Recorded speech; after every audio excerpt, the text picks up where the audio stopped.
We all want to get fitter, faster, healthier at every stage of life. But some questions are always buzzing in our minds. For example, running or cycling, which is a more effective exercise for getting fit? And there is always a debate on it. Some of your friends may have signed up for races on the reg. In fact, they have the medals to prove it. They know the difference between a half marathon pace versus sprint pace. Even you may also have friends who are obsessed with two-wheelers, cycling. Here are some following facts you should know before choosing any.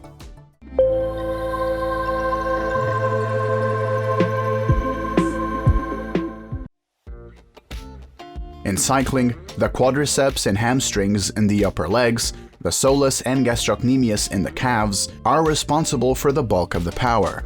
Whereas in running, the hamstrings, quadriceps, glutes, iliopsoas, also calves are the major muscles that stay engaged. Running does not develop muscle, but it can help you maintain muscle and decrease fat, so your muscles seem more defined. For a slimmer appearance, run slower for longer. Whereas cycling can help you gain muscle in your lower body. When you run, your abs hold you upright, whereas your back and the bike keep you upright when you cycle. There's more to losing weight than exercising. In addition, it's important to maintain a healthy balance between the number of calories consumed and what you have burned. Diet with exercise is the best way to lose weight. Because running burns more calories than cycling, it makes sense to suggest that running is also better for weight loss, right? There are a lot of factors to consider. The intensity, frequency, also a safe practice of any exercise you like to do are among the most important. In order to make an informed decision, many aspects must be considered. When it comes to exercise, intensity, frequency, and safety are all crucial. Although running burns more calories than cycling, the latter is easier on your joints. Longer cycling sessions can burn just as many calories as a shorter running session, if not more. Young men's appetite may be suppressed by both running and cycling, according to a 2013 study. Therefore, you can benefit from either sort of exercise if you're aiming to lose weight by restricting your food intake. Your calorie expenditure relies on the intensity and duration of each workout you perform. When it comes to burning calories, both cycling and running are fantastic ways to perform. Running in general burns more calories than cycling since it involves more muscle use, and cycling, on the other hand, is kinder on the body, and you may be able to do it longer or faster than running. For any component of your activity that involves jogging or cycling uphill, you'll burn more calories than if you were exercising on level terrain.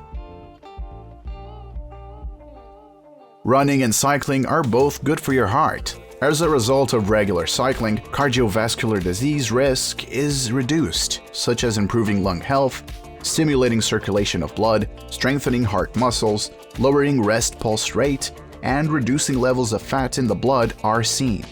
Whereas a large-scale study of 263,450 participants found that cycling to work lowered the incidence of cardiovascular disease, cancer, and all-cause mortality. They also found that walking to work decreased the risk of cardiovascular disease. Another study found that cycling was helpful for people suffering from strokes, which improved heart rate recovery after exercise. For long-term bone health, running may be preferable to cycling. In fact, if you think for bone improvement, running can be the best option for the long term, which puts a greater strain on bone than cycling. Whereas non-weight-bearing exercise cycling is a low-impact workout that is gentle on the joints. At some point, cycling can be effective for reducing the pain and stiffness associated with arthritis. Injuries can spell catastrophe for your well-planned workout regime. Runners are most likely to get knee injury. Injuries caused by running include foot, legs, including the thigh and Achilles tendon, pelvis, and back. In the case of cycling, here's a list of some of the most common cycling: knee pain, head injury, back pain, wrist or forearm pain or numbness, genital or rectal pain or numbness, foot numbness or tingling. Consult your doctor if you have previous injuries, especially in certain areas of the body, to determine if exercising is safe for you. Then again, starting activity may require them to take extra measures as well. Although exercise is a great way to build yourself up, there are detrimental facts too. Scientific research conducted on groups of cyclists versus runners at identical exercise intensities validated the widely held idea that running is harder on the body than cycling. Runners' signs of muscle injury were 33 to 40% higher than cyclists. One of the biggest advantages of cycling is that it's far easier on your joints than other forms of exercise. In the case of runners, this can be the difference between needing knee surgery as you age or not. Added bonus: cycling is a better activity for senior athletes to get into or stay in shape, because it doesn't put additional stress on aging or arthritis joints. When it comes to cycling, you need a complete outfit, as well as some cycling specific. Even though runners prefer to amass clothes for all seasons, at least some of that clothing can be used for other sports as well. According to common knowledge among athletes, to suppress hunger throughout the day than cycling. After a pair of studies showed that cycling or running are equally effective at suppressing a hunger hormone, that impression has shifted dramatically. So, after discussion, already making a choice? Not so fast. There are still a few facts you should consider. Want a workout that's essentially free? That's running, for the most part. If you have running shoes, you can run outside without spending a dime. Of course, you can potentially spend money on running. At some point, you may need to buy good quality running shoes, which can get expensive. Due to the fact that it requires an initial investment, cycling is more expensive than running. Besides helmets, special shoes, or repairs of cycles, sometimes you may need a high-tech bike for going to a stationary shop, which again adds budget. Even a little exercise can have a tremendous impact on virtually everything. But if you have a chronic health issue, it's crucial to check with your doctor beforehand to make sure your chosen exercise is safe for you.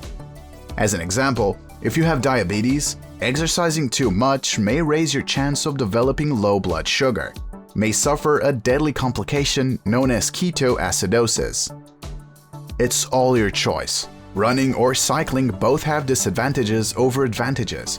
It's hard to say which is better for you in the long run. If you don't enjoy running, you won't do it much. But if your cycle is your bae, you'll probably enjoy cycling every day. So choose the option that makes you the happiest, then make it work. The greatest decision is the one that makes you feel good or fits into your healthy lifestyle.